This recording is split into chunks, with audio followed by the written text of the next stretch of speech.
Welcome to the Free Birth Podcast, a supportive space for people who are learning, exploring, and celebrating their autonomous choices in childbirth. Together, we'll unpack truths, share personal stories, and claim our ability to birth freely and intuitively. Here's your host, Emily Saldea.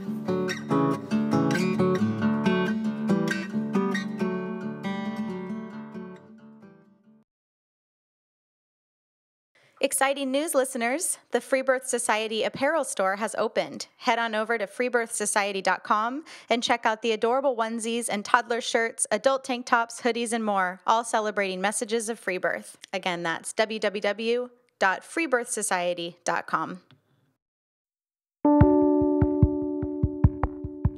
Who knows what an FBA5C is? That's a free birth after 5 C-sections. This episode goes out to all the moms with previous C-sections being told that subsequent C-sections is the only way. Carrie, from Southern California, tells us her story of needing to find a better way with her 6th baby, and with no one in the medical models willing to support her, she stayed at home with her husband and birthed her baby in her bathtub. She is freshly postpartum at the time of this recording, basking in the ease of recovery and the newfound joy of breastfeeding after her first vaginal birth.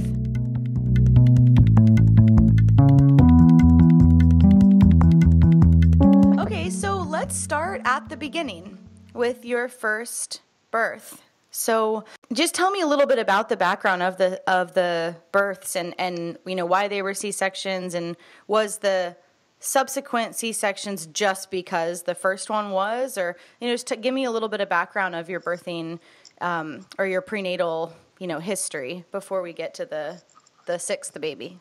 Okay. So I think this is kind of where I've had the problem starting writing my story, because I think my story actually starts from my birth, because it was such I'm not particularly religious, but my mom and my grandmother were very religious, but they were Christian Science, which is a type of Christianity that doesn't believe in the medical side of life. They believe if you're sick, you go to a Christian Science practitioner. You don't seek medical attention for anything. So obviously I was a home birth. My mom was 41 when she had me. So I have a lot of pictures. My mom passed away when I was 18 months old. So I think I don't have a lot of pictures of her other than when I was very, very first born and when she was in labor with me. So I think through birth, I actually connected to her. I don't know how to kind of put that all together, but my family never really spoke of her, and they never really connected. She was never really present in my life. I have older siblings I have a sister who's 21 years older than I am. Oh, wow. And then, so big gap. And then 3 brothers in the middle, but the next oldest sibling was 8 years older than I was. He just recently passed away. That's why I use past tense. But she just was never really present. So I never had a strong female other than through birth. So I always really looked forward to birthing my first child, feeling like that would be another way for us to kind of connect. Totally. But then I got pregnant. And then, so my boyfriend and I had met in high school, and this is 3 years later. We met here in Northern California, and then when he graduated, we moved to Florida. So whatever little support I actually had from family, it's just a crazy, childhood story kind of thing. I left here. So when we got to Florida and I became pregnant, I didn't have any support. His family hated me. It was kind of another kind of conundrum, because they really didn't like me, but there was his father's brother, so his uncle, who is kind of a beloved member of their family, had colon cancer, and he passed away the week we found out we were pregnant with our first daughter. Whoa. Yeah, it was, there's just so many things that kind of connect like that. So they didn't particularly care for me, but they were very excited that there was a baby coming. Mm-hmm. But I wasn't a part of that equation as far as caring for me and I didn't have any self-confidence really at that time. I was, kind of trying to figure, your early 20s, you're trying to figure life out. That's hard enough on its own. And then I had all these other factors come into it. So I was lost from the beginning. When I look back at it, I I was a sitting duck. I was a beautiful wrap package for a nice surgical doctor when I walked into that office, you know? So to the actual birth, the pregnancy, I have hyperemesis gravidium. I don't know how to say the last one. It's HG for short, but that's like severe pregnancy sickness. The first pregnancy wasn't the worst. They all got worse, but that's how I found out I was pregnant. Oh man, this last one, I ended up in the hospital for a week and a half in the very beginning of his pregnancy because my potassium was so low. Like my organs were about to fail. Whoa. It was terrible. And there's no way to prevent that, right? It just happens to some bodies. The more that I'm researching the natural side of things, there's ways. I don't know if prevention. We've also had 6 losses. So the loss right before we had him, I was doing milk thistle before I got pregnant, a supplement of milk thistle, and I had 0 HG symptoms at all. Now, of course, I lost the pregnancy, so it's kind of hard to, say what was what, but maybe milk thistle, I don't know. But there are things that some women have really found some good relief with. It's a crapshoot every pregnancy. You might not. Totally. Yeah. So you've had HG with all 6 of your live birth babies. Yeah, good times. Number 4 was the entire pregnancy. The rest of all these. Oh yeah.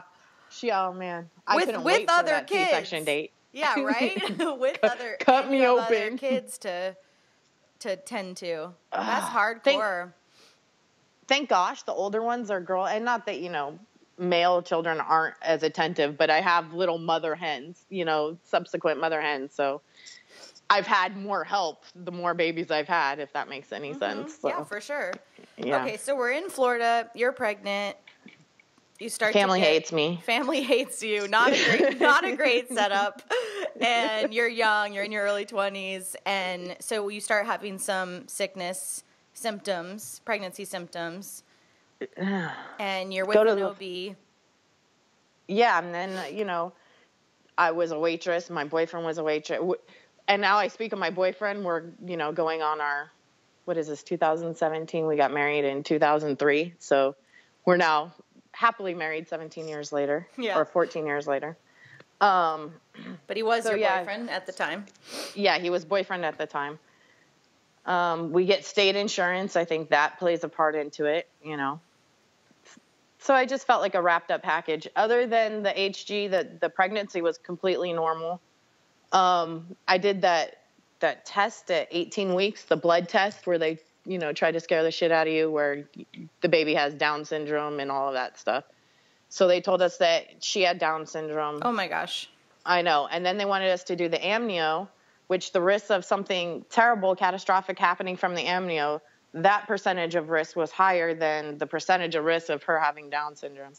So we declined all of that, and then to come find out the lab had the wrong date. And when they switched the date, she had no chance of having Down syndrome. It's just stuff like that. It's high volume routine care.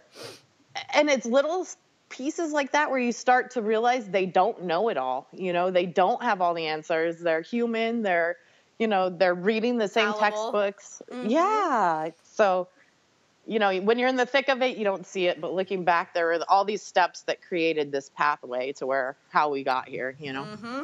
Oh, yeah. So I go into labor the day before my due date. I actually didn't feel the first set of contractions. I had an appointment they called it a midwife then, but it was like an OB practice with a midwife there. Mm-hmm. So in my idea of midwifery, she did not fit that bill. But, she was the lady that I saw at an OB office. Totally. That called herself a midwife. The CNMs are under the obstetrical model, so they can look mother-friendly or look, more supportive. And then you find out another word for them is midwives. That is a fantastic word for her because that's exactly what she was. So she did an internal exam, asked me if I felt, the contractions. I said no. She said, well, we'll be seeing you later this afternoon. Go home, eat, rest, walk, all that stuff. Exactly as she said. Went to the hospital probably around noon. They said to come back when they were stronger and closer together. So I think around 4 or 5, I was watching Oprah, and that's when Oprah was on at 4 every day. So that's how I remember. It was like 4 or 5 in the afternoon.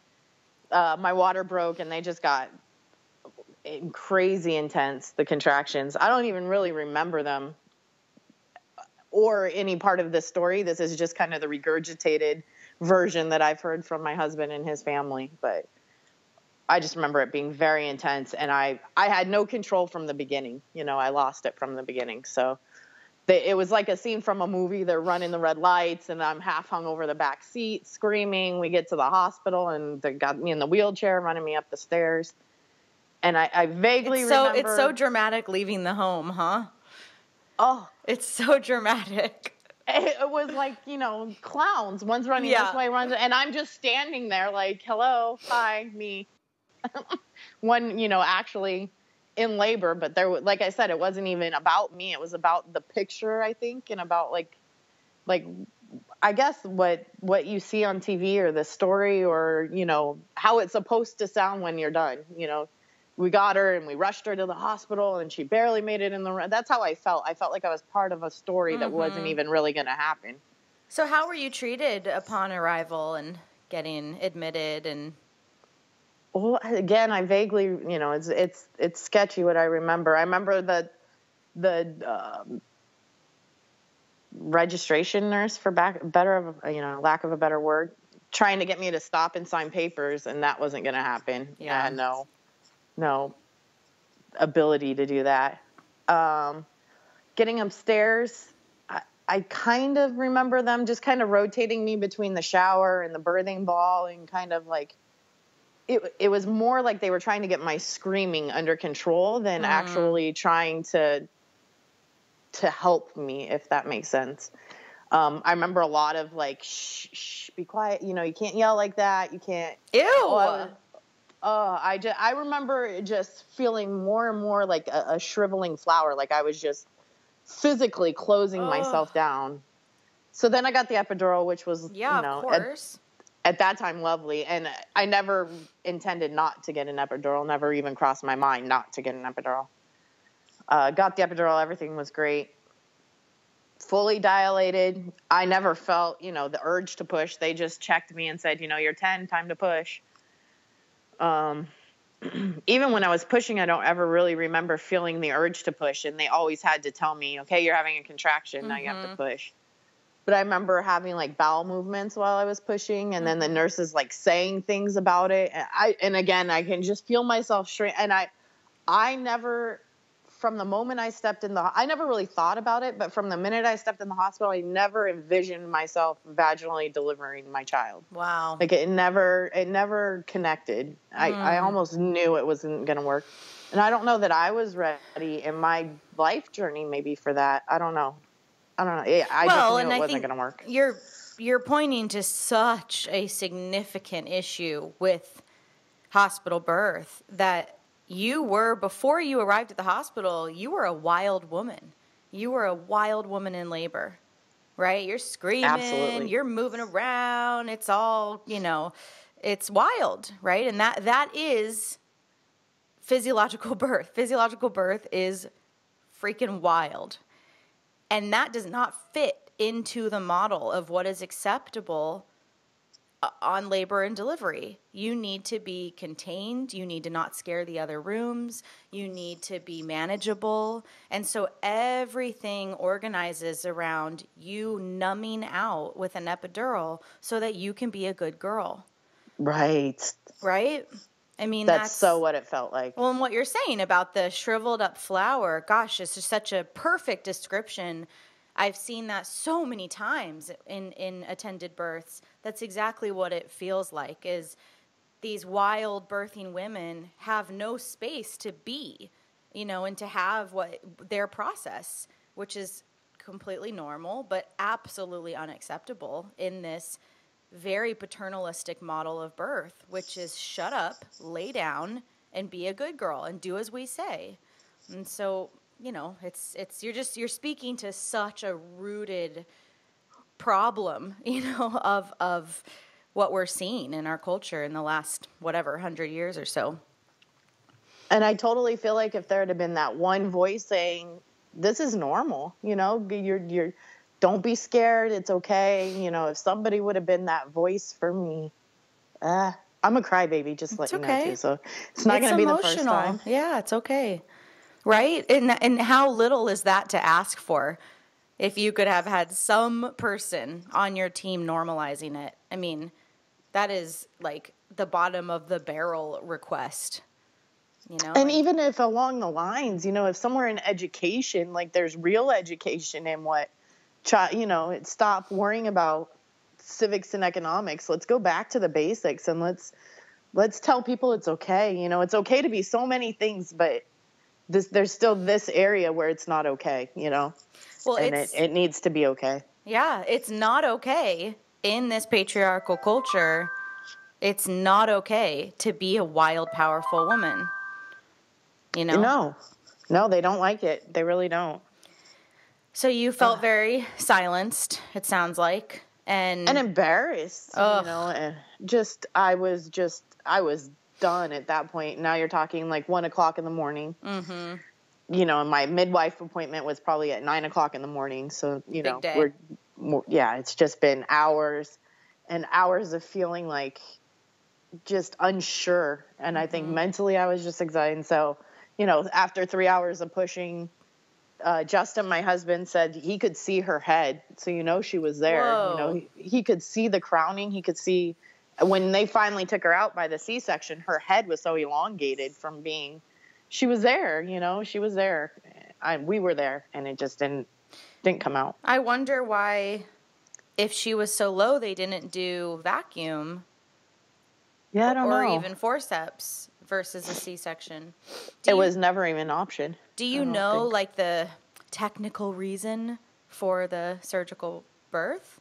My pelvis is too, you know, whatever that medical bullshit. word. Yeah, exactly. Like, it's so small that she's right there. Mm-hmm.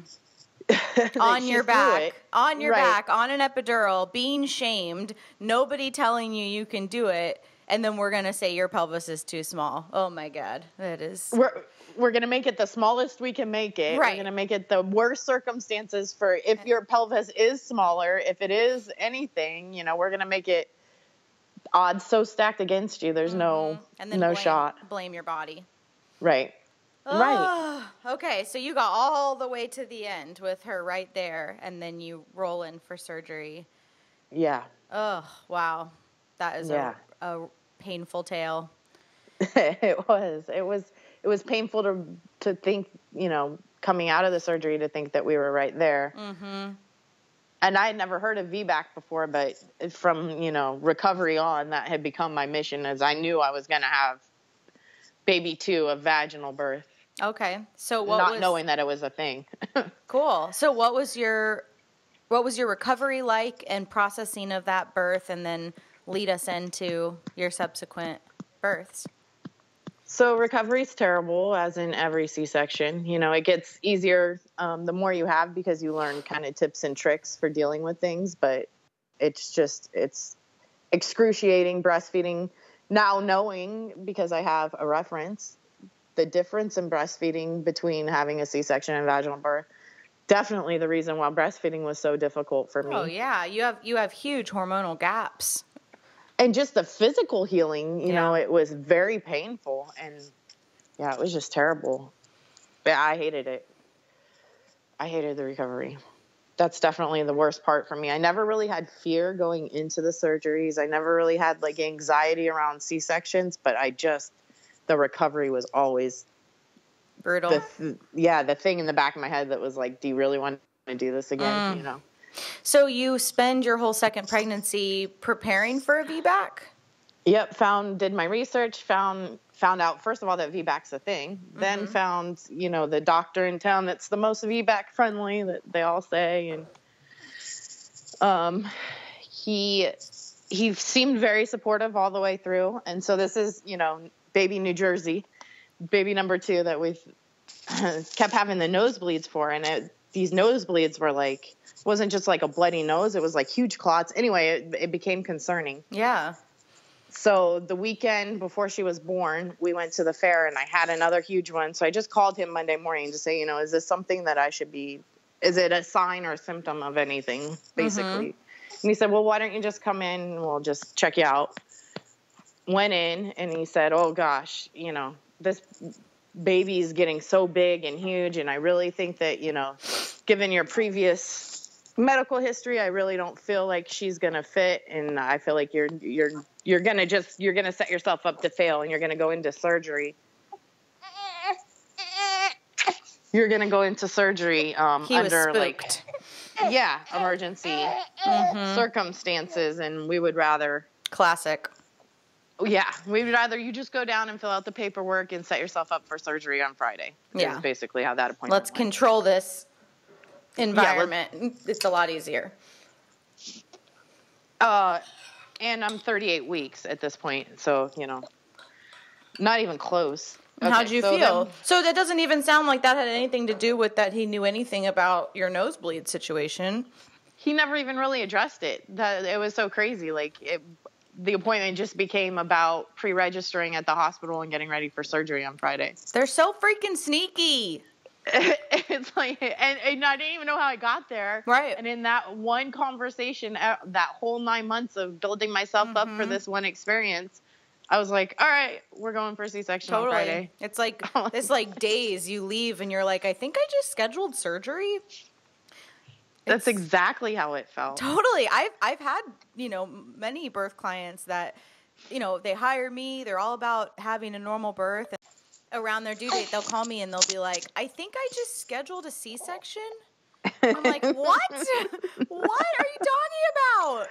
Oh, man. Yeah. Oh, I'm glad I'm not the only one. No, I you felt are like not such a the doofus. only one. Not at all. Look, you are in a very vulnerable state at that time and very, quite frankly, easily influenced. And that's why it's so important, that we consciously choose who our team is and that we really trust them and know them, because a woman fading into labor and into that end of labor time is pretty easily influenced, for better or worse. And so if everyone around them is flooding them with confidence and love, she's really going to feel that. And if everyone around her is doubting her and doubting her baby and manipulating her and coercing her, well, she's going to respond to that. It's extremely hard to stand your ground. First of all, against the medical model, just period, anybody, Right. I mean, and then adding the pregnancy, and then you have these nosebleeds, which you feel like maybe there's something because you don't know what they are, but no one's really addressing them. It's so infuriating. Well, it gets even better. So then we leave that appointment and we go home, and the minute my husband sticks the key in the lock and turns, the lock clicks and my water breaks at the exact same time. Oh my God. Right? And so what are the odds? So then we're like, oh, we're already set up at the hospital for, to come in. And it was so convenient. And it was like, I didn't have to be scared. I didn't have to worry about because really my life circumstances hadn't changed all that much. So I'm still, unsupported, not confident, yada, yada, yada. So C-section number 2. Yeah. And then from there, they were just, I looked a little into it with number 4, but she was the one that I was sick with the whole time. So then it was like I didn't even have it in me. Mm-hmm. Number 5, I really kind of looked into it. I gave it a good he-hove in the beginning, and really I called a bunch of midwives. And I felt like I had to prove and fight so hard that it just became not worth it. Yeah. It just became so exhausting. I couldn't enjoy the pregnancy. I couldn't enjoy the kids. It was just a constant mental battle. It just was too much. And to have to rally all of this confidence in this potential plan by yourself when nobody around you, is trained to think that it's a good idea, when at the end of the day, this happened to you. You didn't need a C-section. This happened to you by the circumstances that you were in, which is unfortunately incredibly common in this country and around the world. So this thing happens to you, and then the only response in the medical community is to continue doing it to you. It's just... It's so messed up. It just it blows my mind that people aren't angrier about the VBAC ban, across the country. And how is that even I don't get how your body and your decisions are just taken away. It's mind-boggling to me that there's a conversation even about whether it's an option or not. Mm-hmm. What do you mean it's an option or not? It's my, if I want to go get a red shirt or a pink shirt, I don't have to consult somebody and say, which one really looks better on me. It's right. my choice. But there's not, a couple generations deep of faulty science saying that the red shirt is going to kill you. It's part of this, I'd say one of the fundamental problems is that the doctor in our society has full autonomy. He or she gets the state sides with the doctor, right? The doctor is God. What God says goes. And it is assumed or presumed that the doctor is going to make the safest decision. And the state supports that. The problem is nobody is siding or fighting for the woman to make her own decisions because our culture doesn't trust women. Our culture trusts doctors. Our culture doesn't trust women in any arena. We don't see that anywhere, right? So, this whole VBAC thing is one of the biggest kind of feminist issues out there because you are not supported. I mean, you, as I'm sure we'll get to with your sixth baby, once you've had a couple of C-sections, you can't find anyone to support you. There's like 3 doctors in the entire country that will allow you to VBAC after many, C-sections in a medical, and you're really talking like Texas, Florida, you're spread out all and over guaranteed it's on their terms. They're going to have very specific things. Some that I know in LA require epidurals, whatever. They have like their own, it's still on their terms. It's not actually with the woman. Yeah. So, okay. So you have 5 C-sections, and how does those experiences, I mean, by the 5th one, it sounds like VBAC is still kind of whispering in your ear, but you don't know what to do about that or how to achieve that. And so walk me into what happens with the 6th pregnancy. So free birth is not ever something I heard of until after the 5th C-section. Knowing that I could VBAC after many, I had done, research. I had found stories. They are, as hard as they are to find, they are out there, of 6 women who have had successful vaginal births after many cesarean sections. So like I said, with the 5th one, I put some good effort into it and then just decided to scrap the plan. After I had him, the recovery just felt very like, if I'm going to have more kids, I cannot do this again. I cannot recover like this again. I can't not have that instant. The way I try to describe it to people, and especially now having the comparison, I always loved my babies and I always felt very mother bear as soon as they were born. But I don't know that I ever really felt like in love with them or like googly. I felt very more like just I had to take care of them and make sure that they were, their needs were met, but I wasn't really like, I just want to be with them, And I think that's important in that connection seems to not, or it's harder to make when it's a surgical birth rather than a vaginal birth. 100%. I mean, it's the hormonal gaps I mentioned earlier. The spike of oxytocin, prolactin, beta endorphins. The spike that you experience with the baby when you have baby immediately on you and with you, and you're smelling the baby, and you're exchanging all of those hormones in the first hour. That gets taken away with a C-section. Maybe they bring the baby to you and you give it a little kiss, but you're not having, sometimes moms aren't even conscious, much less with it. It's major, major, major hormonal separation for quite some time. And, those hormonal gaps, you don't get those back, Right. They either happen, you either have the full hormonal blueprint of physiological birth or you don't. Right. And people get really, it's hard to talk to women about this sometimes who have had C-sections because it's easily interpreted, you know, like, well, the thing that I want to say is that they're missing something, and then they get very defensive, but they are missing something. This is proven. This is a known thing. You are missing hormonal exchanges with your newborn if you have separation after birth. It's true, and it's freaking tragic.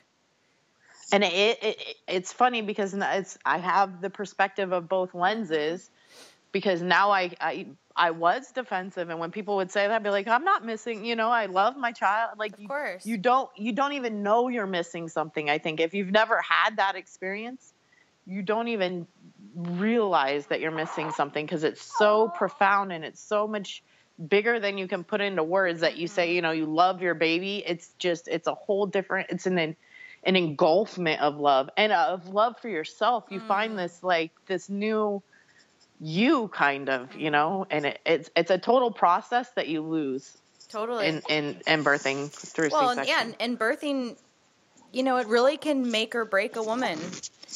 You know, it not necessarily does either. Sometimes they're somewhere in the middle, but I've seen birth absolutely break a woman.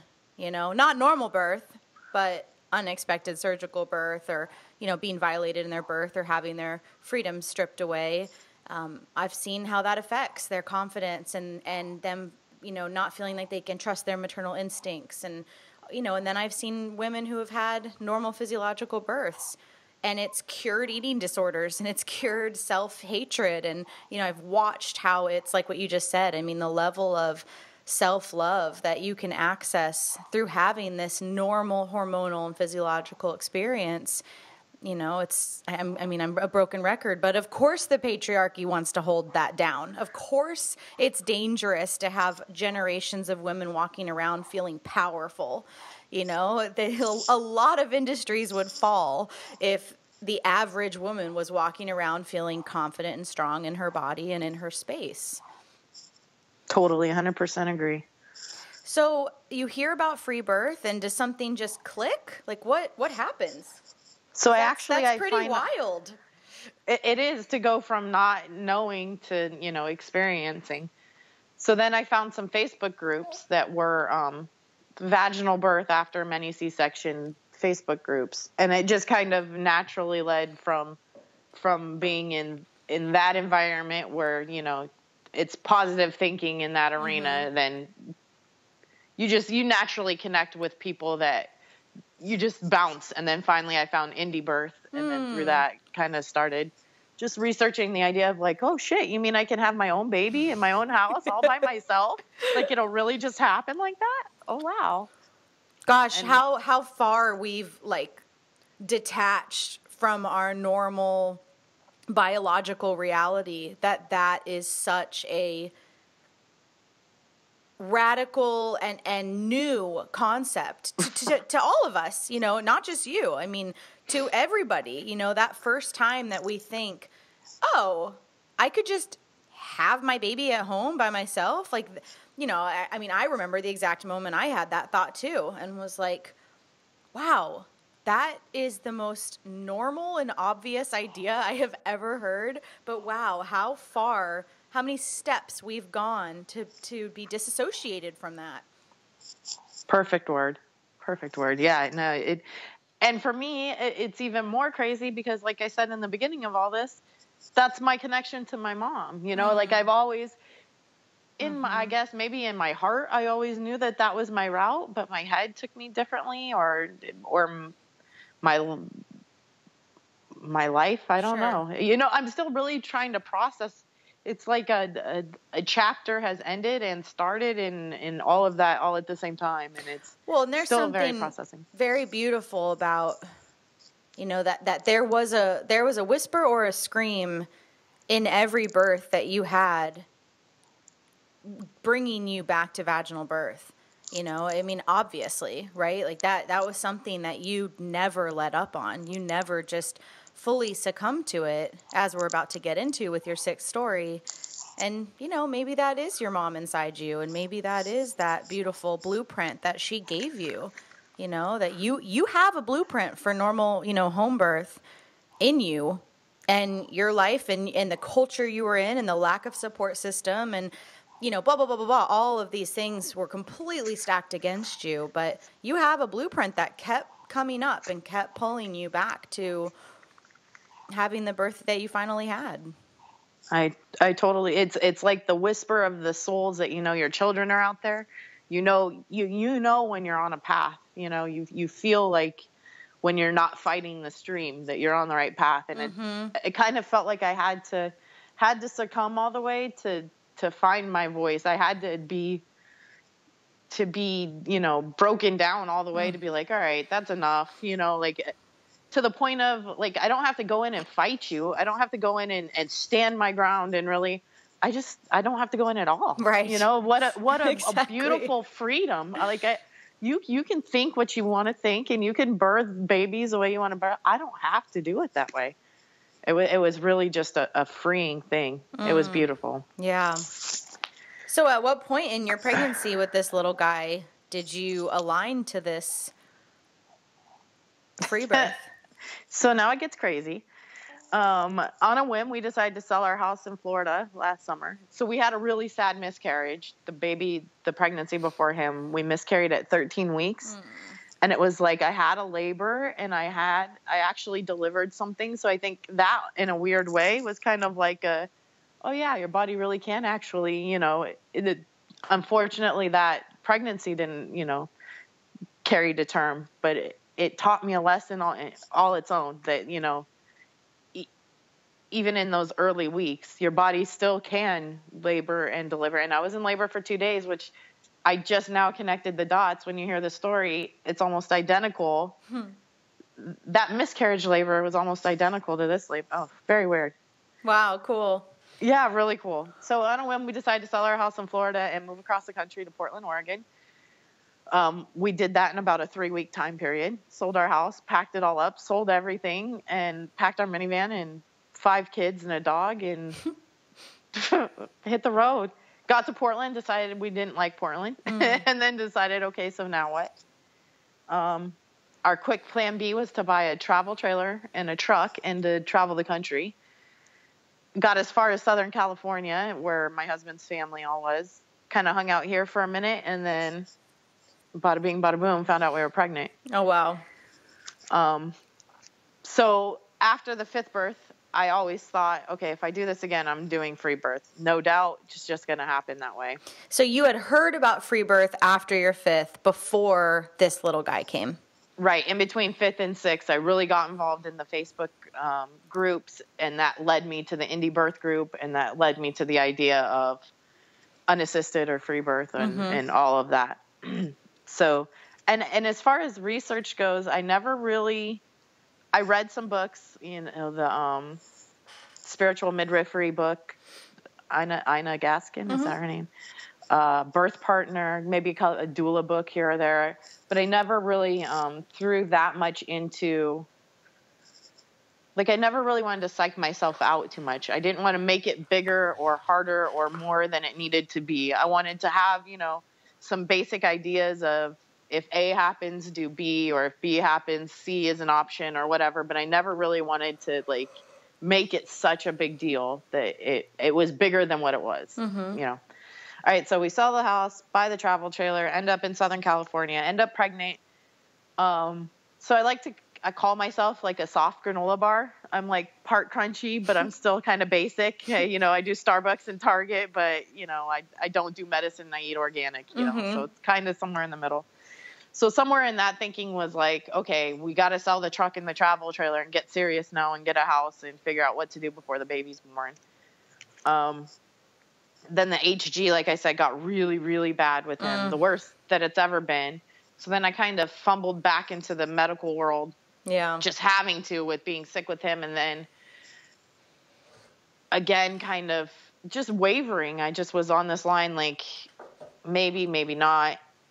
So then we started looking for doctors, still always toying with the idea, but still kind of like maybe because everything was kind of upheaval and everything was so unsure and shaky that I was like, okay, maybe this isn't the time to do this. And where's your thing. husband falling on all of this?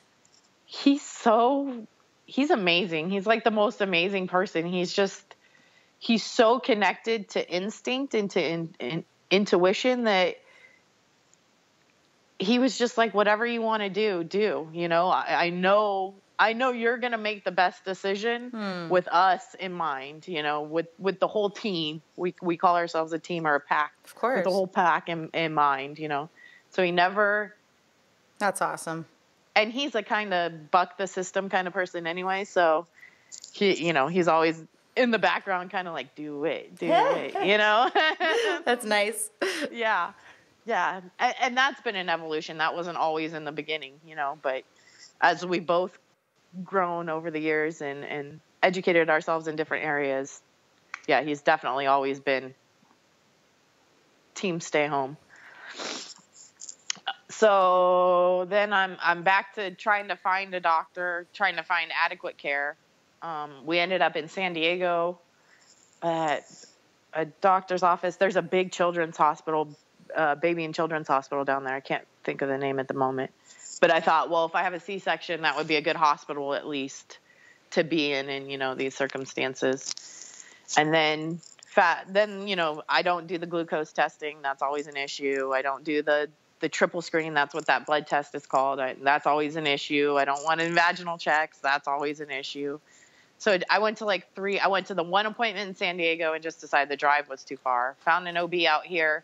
Went to 2 appointments and just felt like I can't do the cattle call anymore. I just don't have it in me. It's almost laughable. I just go in and they're like, you can't do this. And I just laugh and walk out because I'm not going to fight. Like I said, I don't have, and it doesn't do you any good. You are a grown ass woman. Like, this is not about a 7-year-old that doesn't want to eat their dinner, do their homework. Like, it is so insane that women are treated this way and also allow themselves to be treated this way. I mean, my gosh. And maybe, you know, maybe there just needs to be a mixed bag of us, the ones that go in there, you know, with their pitchforks and their torches and ready to, you know, skewer every doctor that comes their way. And maybe there's the other ones of us that need to fight the fight in our own home. You know, I have 4 daughters. I mean, got to see it. It would be great if women understood their legal rights and if they still chose to be under the obstetrical model, if they went in perfectly grounded and said, I will expect informed consent. You know, this is what informed consent means. This is my right to refusal. And, you know, I mean, I've joked a number of times of going into labor, you know, and actually bringing a lawyer with you, you know, and I mean, I'm not kidding. I actually might put a lawyer on retainer for my free birth because I am not fucking around. Yeah. You know, if something were to happen where we did need medical attendance in any way, shape, or form. Yeah.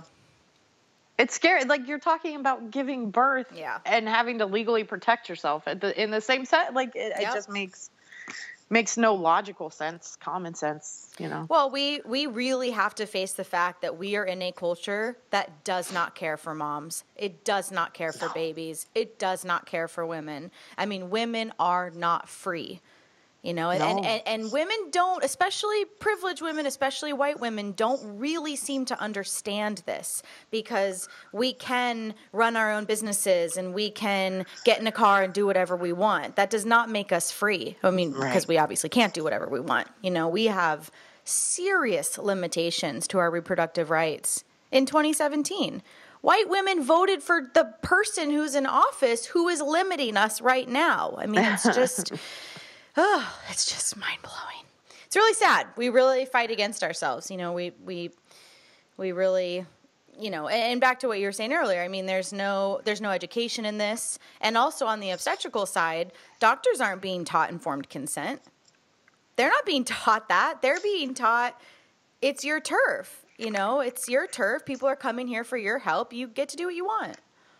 Well, and the doctors aren't even being taught true statistical information regarding VBAC and the risks and all of that. No, it's all fear and convenience.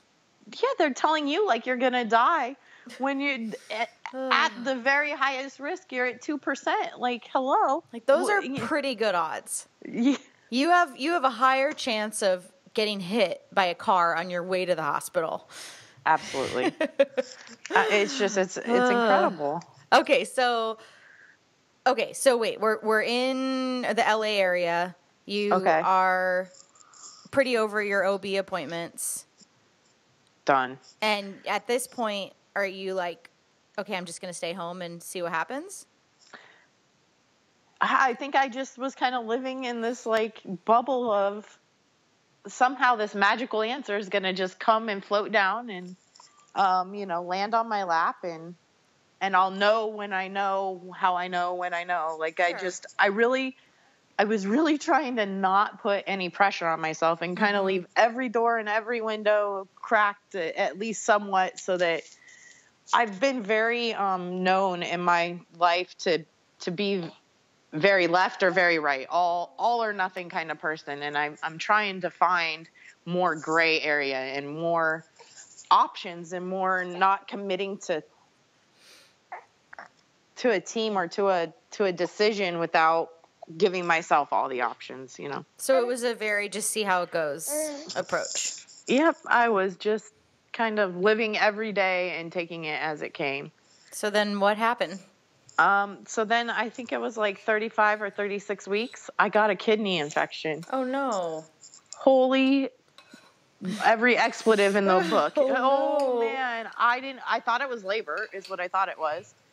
And then I thought I was dying, like really thought I was dying. I could not, the pain, and now going through labor, the kidney infection was 20 times worse. I would not ever wish that on anybody. So then back to the hospital, and now I'm back admitted, and I'm just feeling like a cat. The bed is so uncomfortable, and the pain is stabbing in my back, and I'm having to take morphine. Oh no. Pregnant. And because the bed is so bad. And I'm like, how am I going to recover from a C-section? It just kind of, that whole experience kind of took the C-section off the table for me. It was like a little reminder of what it's like to be laid up and on drugs. And the one nurse that I ended up connecting with there during that experience is another homeschooling mom that it really felt like connected. And one of her last visits in, we started talking about delivery and stuff, and come to find out she's a VBAC mom. Aww. So then I'm feeling like, I'm going to tell her and be like, I have this idea, and wow, she shut it down so fast. She was like, you're going to die. People, you cannot physically do that. Your uterus is going to rip. I was like, oh man. See why I don't talk to people? Yeah. Well, especially know your audience, not a nurse. But she's all VBAC proud, and I'm like, okay, this is. But I'm sure somebody will get it. VBAC'd in her hospital. Yeah. Oh yeah. Yeah. It was like your midwife. It was a bummer. Yeah. So then I'm like, okay, so obviously the medical world hasn't really changed their viewpoints on. So then you're the never idea gonna find a medical professional who's like, birth at home. That's totally safe. That is not how they are wired at all. Yeah, clearly, clearly. So then the option became, now I'm looking at labor and then call an ambulance, when I'm pushing, or labor in the hospital parking lot and go in, and then it was just like, why am I making this so complicated? Why don't I just have him? Why don't I just let it roll? And so, that became the ultimate decision, was just kind of, and not that I ever really took the ambulance trip off the table or any of that, but the main plan became to just go with it and see what happened. So that's what we did. So tell me your free birth story. All right. So Saturday morning, I'm 40 weeks plus 1. Friday was my due date. So now we're Saturday morning. It's 10:45-ish, and we're getting ready to leave the house in the morning to run errands. And, as all good married couples do, we're having a conversation as I'm using the toilet to leave. And I just kind of stopped, and we both heard it, and we just kind of locked eyes. Yeah. And it was like, was it? And I was like, I stood up, and it just gushed. And I was like, yeah, it was. It was just a super surreal moment. Again, kind of like a movie, or it was really so special, looking back at it now, it was just really a moment, and kind of like, the gun shooting in the air in the start of the race. It was time to go, although it wasn't. Yeah. as the story unfolded. So there was some blood in my water, and that kind of, it didn't really concern me, but it just made me think that I should make sure that this is not abnormal. It wasn't blood in the water, but it was like blood stained, tinged water. Well, and that is a really good example of, if you don't know that's normal, that's a little freaky, but it's actually completely normal, and, it happens to everybody, and bloody show is very normal, and, Right. blood and mucus come out, but we do not know our basic anatomy. It's so crazy. So what did you do? Did you check in on the indie birth group, or did you have... Yeah. That's exactly. I jumped, I did what we all do nowadays. I jumped on Facebook. Nice. And, and right thank away. God for that group. You just, again, through the journey, I found that I had to build my tribe, and I had to change the way that I viewed that tribe to look. It didn't have to be a mom and a sister and a grandmother standing behind me saying, you can do this. I had to kind of build it differently. Yeah. I think that's true for a lot of free birthing women, that I've talked to around the country and in Canada and Australia, where they'll say the only supportive people on their team is our Facebook group. That they don't have anybody else in their life who thinks this is normal and safe and healthy, and exactly, reframing what your tribe can look like, and kind of taking what we can get, virtually. Thank God we have that option right now. Yeah, really, because then what are our resources if not that? If you don't have a midwife and you don't have these online groups, you're really left to kind of trust the medical world again, I guess. Call and what are they going to tell you? Oh, come in, let us check it out. That's of course. Tell you. Okay, so you go on there and everyone's like, it's normal, I'm sure. Yep. Yeah. Don't worry about it. Congratulations. Have fun. Enjoy your birth. So now in my head, I'm like, right on. I'm having a baby by dinner. Like, this is going to be great. Yeah, no. So, oh man, I don't know how I never experienced adult diapers before this pregnancy, but hallelujah. And how do I get me some more? Like, that was fantastic. Strapped on one of those bad boys and went about my day with with the leaking. Yeah, leaking all day. We go and get pizza for the kids and wings stop for later. We can heat the wings up, come home, and I'm just sitting around and I'm just excited. And it is really like nothing. I'm having contractions, but they're like every 20 to 25 minutes, and they're not, I know they're there, but they're nothing. They're nothing, basically. It felt like nothing was happening, but obviously things were happening. So bedtime comes, and I'm like, all right, I'm going to go to bed, and I'm going to be one of those very lucky women that wake up and there's a head between my legs. Oh my gosh. It's all done, right? I'm like, this is fantastic. Yeah, I woke up in the next morning and nothing. Still having the contractions, still leaking. Nothing. It's very similar to the day before. So we go run errands, get more, easy food for the kids. Come home. I started to walk up and down our stairs. Everyone tells you walk, but really I was just kind of tired and moody, and it didn't feel like I should be doing anything I didn't want to be doing. Yeah. And it didn't feel like that was going to help my mindset at all. Isn't that the lesson of this whole birth though for you? Oh, Even with quit firing the OB and all of that. Yeah. I mean, really, it just was the whole thing, it happened exactly how it was supposed to happen. It's just crazy. So you're doing stairs, but you're not into it. Yeah, I'm over. I went up and down twice, and I'm like, get me a lemon cupcake and let's put on the reality TV again. This is not working. So then I'm as the day's going on, now, I'm over 24 hours, pushing 30 hours with my water broken. And even in amongst, free birthers and other communities, even that now to some is, something to take heed of and to, look at. So I think, that little voice kind of flipped on, in my head again. That's like, okay, well, maybe ding, there's something you should be looking at, you know. Were you monitoring your temperature? You know, not with the thermometer, but I knew to stay hydrated, and I knew that the fluid would replenish. It's all the things that, you know, you've read, they're in there, but still that little voice kind of, you know, it's whispering. But I think more than anything, I was ready to meet my son. I was ready to have this experience. I was ready to just be done with the whole thing. You know, the pregnancy was hard from the beginning. So as the hours kind of ticked on, I became a little more agitated and not friendly, and just the kids, I think, were feeding off that energy. So they started kind of bickering at each other. So I think it was probably like 7, 8 o'clock.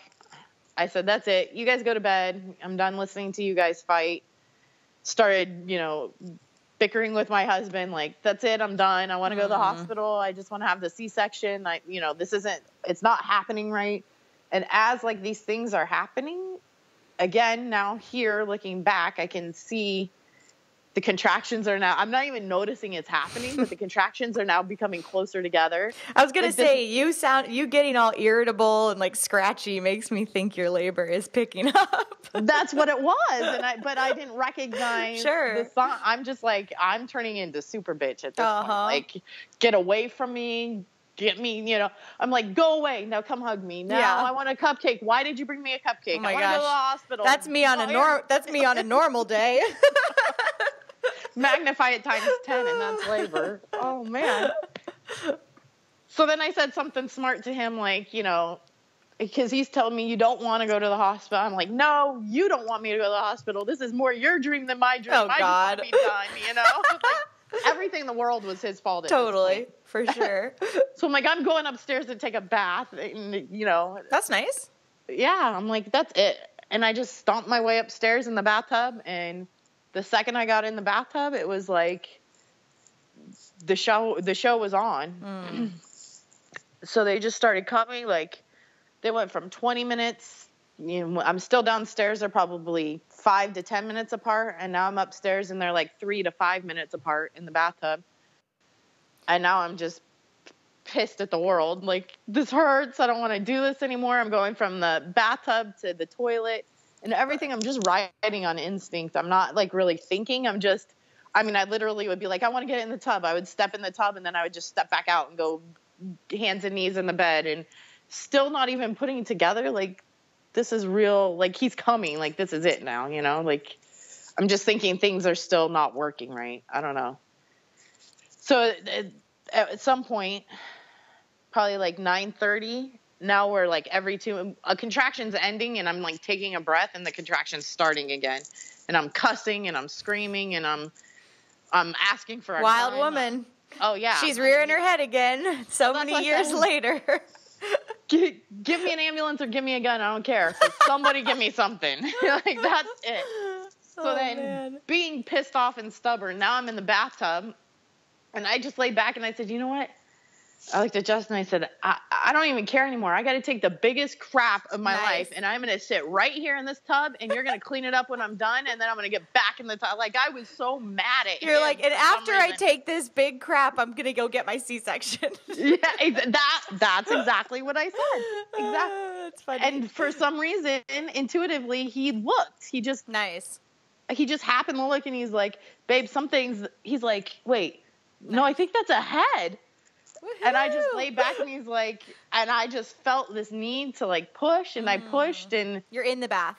I'm in the bath, and I'm on my back, not hands and knees, and his head comes out, and I don't know. He was just like instinctively, he was like, you need to get into a different position. Inside myself, I knew I needed to get into a different position, so I just kind of, in one breath, flipped. So that I was kind of not kneeling, but squatting, but not both legs the same height. So it was like one leg was higher than the other. If that makes sense. I was squatting, but kind of like a lunge, kind of. Kind of, but my feet were still side by side. So I was kind of like one leg all the way extended and one leg bent. Oh yeah, and I can see it. Yeah. So then one more push, and he just flew out. like flew out. Like somebody said, time to go, boom, and he just into the tub, into the water. I was I was standing over the water. I wasn't in the water at this point. When I did that flip, I was standing over the water. And then I'm trying to pull him straight up to me like, holy shit, I just did this. I cannot believe I just did this. And Justin's like, stop, because he had the cord around his neck, and I'm not even hearing him. Then he had to get serious and, like, get in my face, stop pulling him. Took the cord off, and then it was just, I mean, we just sat there in silence, like, looking at each other, looking at him, he was covered. That was one thing. He came out in a bath of meconium, like, everywhere. I was covered. He was covered. It was everywhere. But it seemed like it just happened when he was being squeezed, like it was all fresh. So we just kept an eye out for infection or anything like that, but he was fine. And so he started up right away and was breathing and... Yeah, he was breathing. He was quiet. He didn't cry right away, and he didn't pink up as fast as I thought I remembered during the C-sections, but nobody was like rubbing him or like, shaking him and telling him, hurry up. So there was no cause for concern. The moment is actually hazy. Just the feeling is very present. But I remember knowing that this was something that could be of concern, looking at him, checking him out, and feeling like there's no concern. Beautiful. And it was just so... And for like the next 2 days, all we could say to each other, we would just pass each other and like grin at each other like, holy shit, we did it. Like it was all we could say. Aww. I mean, and still even like walking past the bathtub, it's just, that's all I can picture there now. It's just, it was crazy and it was so intense, and it just really summed up kind of our lives and the story behind the journey. And it was, I don't know that there's a word for it, what it was. Victorious. Yeah, it felt that way. Yeah, and healing and badass. It did. It felt all of those things. So how many weeks postpartum are you? Oh shit. How old is he? By baby 6, you're like, I don't know, there's somewhere between conception and death. I don't know, or graduation. So like 10 weeks, maybe 11 weeks. Okay, so this wasn't that long ago. July 16th. Okay. Wow. And so how was your recovery? How did it feel to go through a vaginal birth at home and your partner getting to be there? And my kids, they didn't have to wait hours, and they didn't have to follow rules, and they didn't have to ask to hold their brother, and it just, we came, we woke up the big girls first upstairs, and they were just awestruck. We had set up a camp downstairs. The TV was down here, and it just made sense to have the camp down here. So the 2 little ones were downstairs. I can't believe the bigger ones didn't hear it because I was screaming like a freaking crazy human. Yep. And they had no idea. They came in, they were just blown away and so happy. And it was just, they helped weigh him. We made cord ties, and we tied his cord and we waited, and then we tied it, and it was a whole family thing. So was he born in the evening? Yeah, 11:37 at night. Okay, and then the girls, you woke them up like in the middle of the night or something? Like minutes after he was born. Oh, okay. They were just, they were right there. He was still naked, and How has your body felt in recovery?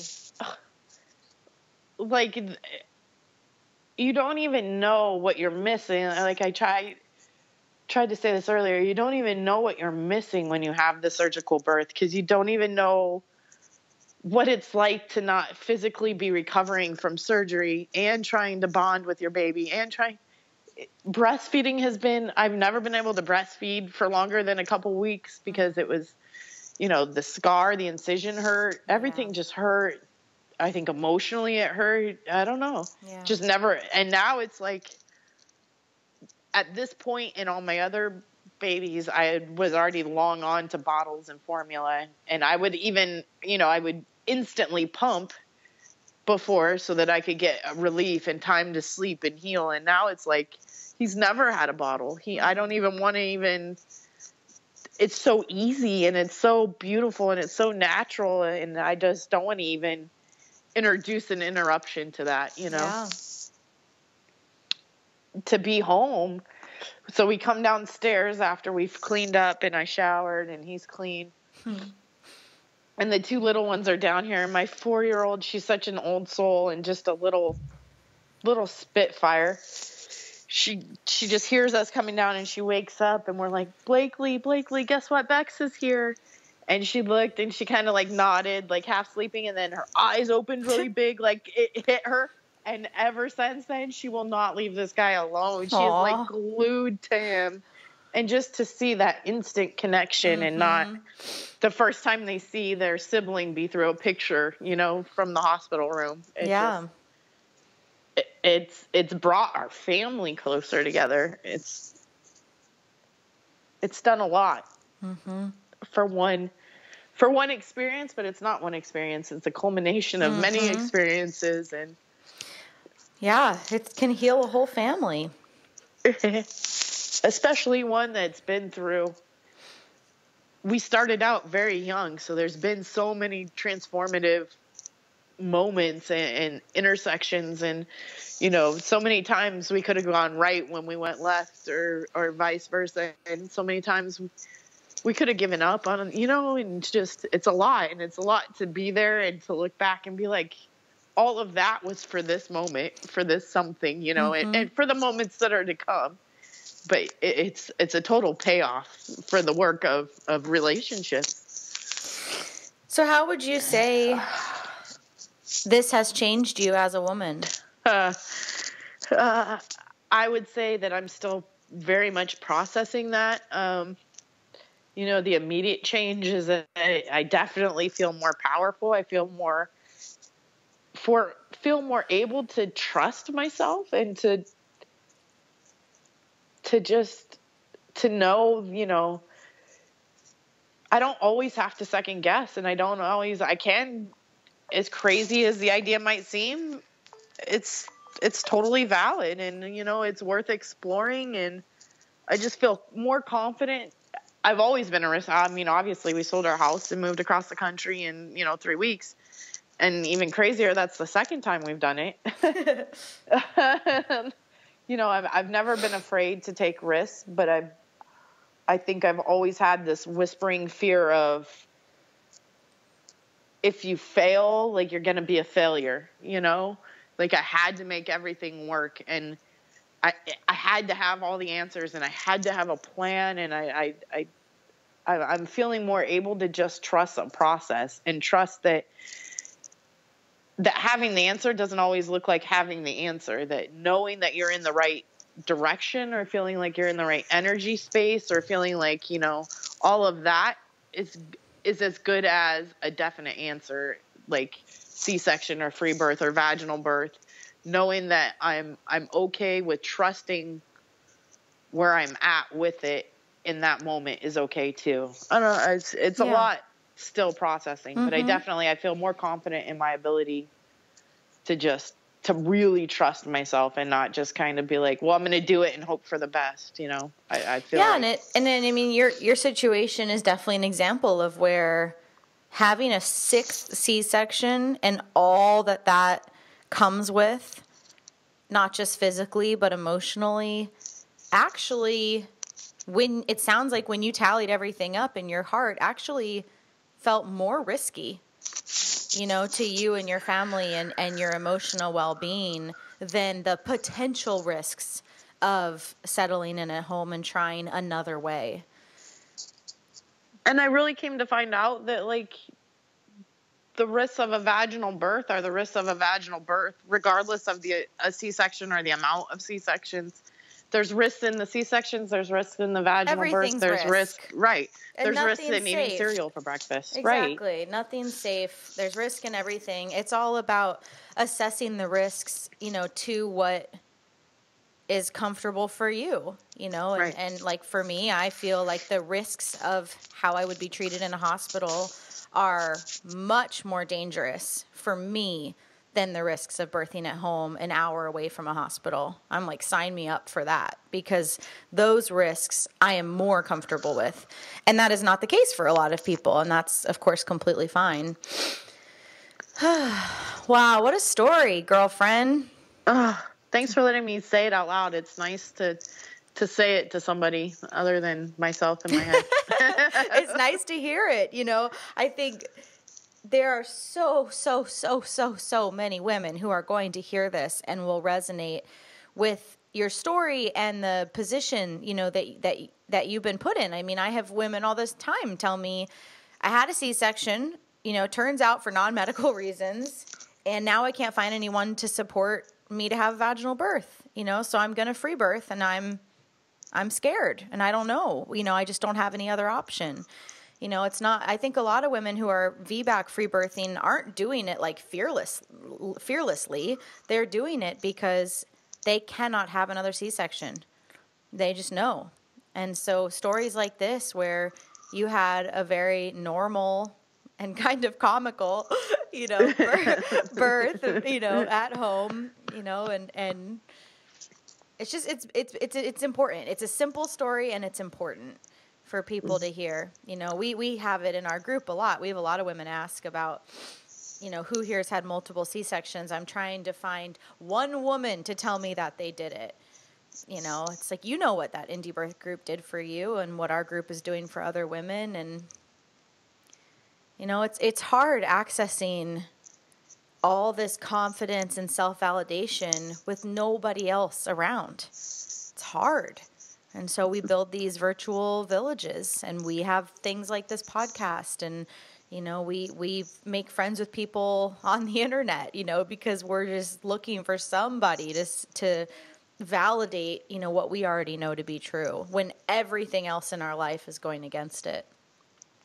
Totally accurate. And I made a connection with one woman in particularly that had a vaginal birth after 4 C-sections, and it was like she was my Clark Kent, you know, she was my mythical creature. Totally. And it was like to have her on, you know, a physical playing field, and I could see her and touch her and communicate with her, was all the difference in the world. Yep. And she just had her 3rd vaginal birth after 4 C-sections. Well, you're going to be that superwoman for other women now. It's just so cool. I mean, I hope you shout your story from the rooftops, and you know, you're 10 weeks postpartum, so you will continue to process this and heal this and, you know, navigate the story for a long, long time. I hope you just continue to share it and continue to bask in the power that you cultivated within yourself with this little guy. It's so beautiful and special. And I mean, what a way to take your life into your own hands, you know, and declare your own authority over your own experience. And it's just so special. Thank you so much. And I think the part that I'm most proud about, or that I find the most healing is that I gave this experience to my daughters, and that they got to see it all from the beginning, that you don't have to have all the answers, and you don't have to be 100%, and you just have to keep going anyway, you know, and keep trusting yourself. And I think really I gave it back to them. And if they never have to have a C-section, and they never have to feel like they don't have a voice or they don't have that power, then I've done what I feel like my mission. You know, I'm happy to help anyone along the journey, but really my obligation is to them, and I feel like I've fulfilled that obligation by giving them this experience. I mean, yeah, a mother who is in her power and is demonstrating her own intuition and authority to her daughters. I mean, what a gift, right? That's just not something that a lot of us were modeled, and birth can really change that in a woman and in a family. Yeah. Well, congratulations. Thank you so much. Seriously, Thank you. What a victory. That's such an awesome story. Oh, thank you. Thank you. Thanks for having groups like this and having a village for people to go and find their members, because it's important. It's important work. That's it for today, everyone. Join us next week for another episode of the Free Birth Podcast. Thanks for joining us, and remember, your body, your choice. Lots of love.